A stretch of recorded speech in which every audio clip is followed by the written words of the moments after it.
بسم الله الرحمن الرحيم. الحمد لله والصلاة والسلام على رسول الله. أما بعد، السلام عليكم ورحمة الله وبركاته. كلنتي وناكسن وعن ملك استأدون كجوكتان ولا لها شرفت له. الحمد لله إلهي سبحانه وتعالى يا معدسك له نسوق قارسيي طبانكي فضلك بدنا بيش حجك ولا لا يلتبان كان مع الموض وطبان آدي فضل بدن قفل بنا وحاكوها بون أو واجب كوه إنه كفا إليستو horta marka koowaad adigoo caafimaad qabadu ilaahay subxaanahu watacaala ku soo gaarsiiyey ayaa nimco aan la heli karin ah.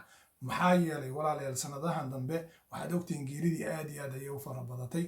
walaalo badan oo jeclaan lahaa inay ka faa'iidaystaan ayaa maanta naga hooseeya oo ilaahay subxaanahu watacaala oofsaday. qofka caqliga leh ee dantiisa yaqaana waa qofka aakhiradiisa u camal fala adduunkiisana shaqaysta. haddaba walaalayaal, si aan ilaahay subxaanahu watacaala ugu dhowaano waxaa muhiim ah inaan mar walba isxasuusino acmaasha wanaagsan. maxaa yeelay waanada waxay anfacdaa qofka mu'minka ah. saas darteed allah subxaanahu watacaala wuxuu leeyahay wadakir fa ina dikraa tanfacu lmu'miniin. waanadu waxay anfacaysaa xasuusintu waxay anfacaysaa qofka mu'minka ah qalbiga wanaagsan ee ka fakiraya aakhiradiisa. adduunkan waa laga tegayaa, aakhira ayaa loo socdaa. saas darteed waxaa fiican inaad mar walba fursadaha qaaliga ah ilaahay subxaanahu watacaala ku waafajiyey in aan la dayicin oo mataqaanaa laga faa'iidaysta ayaa fiican. nabiga calayhi salaatu wasalaam maalmahani uu ka hadlay 10 maalmood ee bishan xajka. nabiga calayhi salaatu wasalaam xadiid uu soo saaray imaamu albukhaari wuxuu leeyahay maa min ayaamin alcamalu saalixu fiihinna axabu ila allah. ma jiro maalmo looga jacayl badan yahay acmaasha wanaagsan xagga allah subxaanahu watacaala 10 maalmood. saxaabada waxay wax ku miisaami jireen, camalkii ugu weynaa ay samayn jireen waa jihaadka. jihaadku waad garanaysaan, waa qofka oo dagaal xaq ah ka qayb gala, maalkiisa iyo naftiisana ilaahay dartiis u bixiya. saxaabadii way yaabeen, waxay ku yidhahdeen maadaama nabiga calayhi salaatu wasalaam uu yidhaahday ma jiro camal wanaagsan oo la sameeya maalmahan gudahooda oo ilaahay agtiisa looga jecel yahay ma jiro. waxay ku yidhahdeen walaljihaadu fii sabiilillah, ma xataa jihaadkii fii sabiilillah. eeg, saxaabadu waxay miisaanka saareen waa jihaadkuna maahan ciyaar.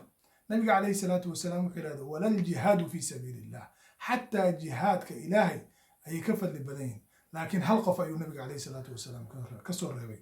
halkaasi qof waa qof jihaadkii u baxay, maalkiisina bixiyey, jihaadkii ku shahiiday, maalkiisina aan soo laabanin. qofkaas keliya ayaa ka fadli badan.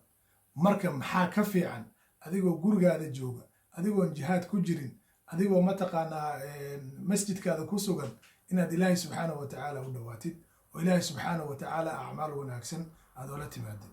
nabiga calayhi salaatu wasalaam isla xadiid macnahaas oo kale leh mar kale wuxuu leeyahay ma jiro maa min camalin askaa cinda allah, camal ka fiican ilaahay agtiisa ma jiro, walaa acdama ajran, xagga ajarkana ka weyn ma jiro, min khayrin khayr noocuu rab ha noqdo, yacmaluhu uu qofka sameeyo maalmahan 10 ah.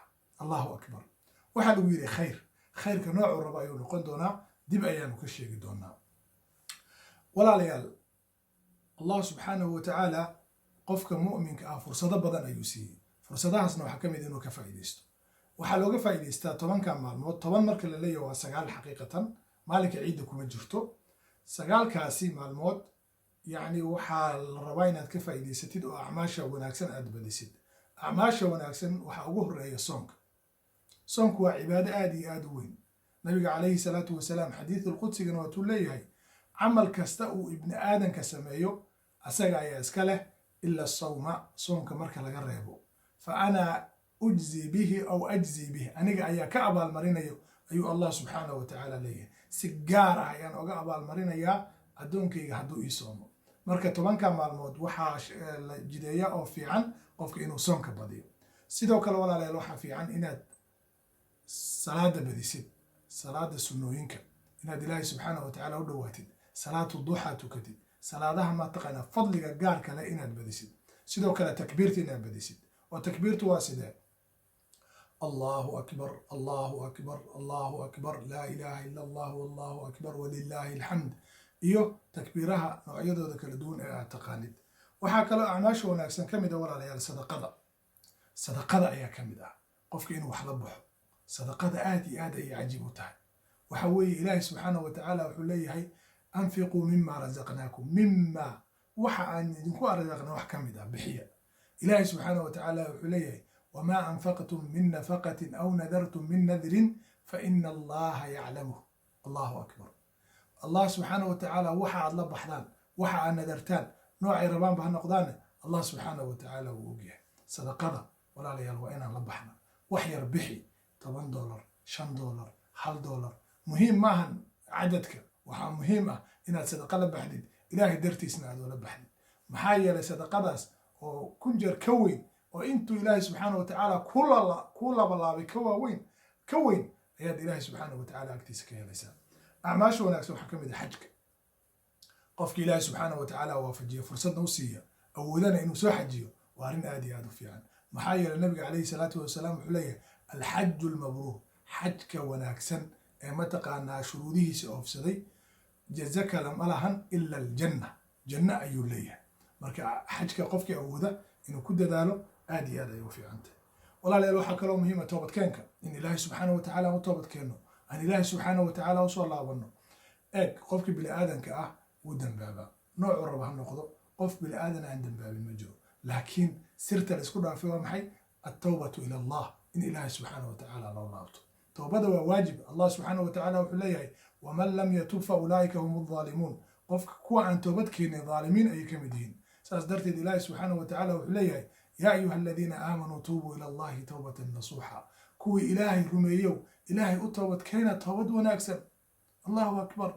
yani allah subxaanahu wa tacaala walaalayaal wuxuu doonayaa inuu kaa toobad aqbalo. wa inii lagafaaru liman taaba wa aamana wa camila saalixan uma ihtada. wa inii lagafaar, allah subxaanahu wa tacaala waa gafaar liman taaba, qofkii uu toobad keena oo camal wanaagsan la yimaada oo ilaahay gacmaha kor ugu taagta. saas darteed dunuubtaada hadday kugu cuslayso, haddii aad walwal dareentid, haddii aad culays dareentid, tub ila allah. maxaa yeelay haddaad ilaahay xaggiisa usoo laabatid, wallahi khayr oo dhan ayaad la kulmaysaa. fafiruu ila allah, ilaahay xaggiisa oo carara. saas darteed allah subxaanahu wa tacaala wuxuu leeyahay qul yaa cibaadiya aladiina asrafuu, waxaad ku tiraahdaa addoommadaydii xadgudbayow, laa taqnatuu min raxmat illah, raxmadda ilaahay ha ka quusanina.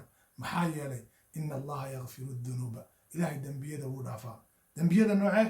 jamiican, dhammaantood, noocay rabaan ha noqdaan. inahu huwa algafuuru raxiim, alla waa gafuur, waa dembi dhaafe, raxiim, raxmad badan. ilaahay subxaanahu wa tacaala walaalayaal cadaabkeenna ma rabo. ilaahay subxaanahu wa tacaala dhibaatadeenna ma rabo. maa yafcalu allahu bicadaabikum in shakartum wa aamantum wa kaana allahu shaakiran caliima. maa yafcalu allah subxaanahu wa tacaala muxuu ku falayaa cadaabkeenna iyo dhibkeenna haddii aan toobad la nimaano, haddii aan iimaan la nimaano, haddii aan salaad la nimaano? ilaahay subxaanahu wa tacaala wuu naga abaalmarinaya. wallahu yuriidu an yatuuba calaykum, ilaahay wuxuu doonaya inuu naga toobad aqbalo. allahu akbar. waa fursad aad iyo aad muhiim u ah. ilaahay subxaanahu wa tacaala waxaan weydiisanaynaa dembi dhaaf. ilaahay subxaanahu wa tacaala waxaan weydiisanaynaa naxariis. ilaahay subxaanahu wa tacaala waxaan weydiisanaynaa acmaasha wanaagsan inuu naga aqbalo.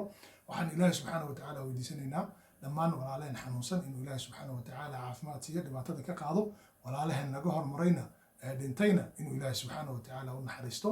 waa walaalkii naasir cadceed oo leh aan isu soo ducayno. asalaamu calaykum waraxmatullaahi wabarakaatu.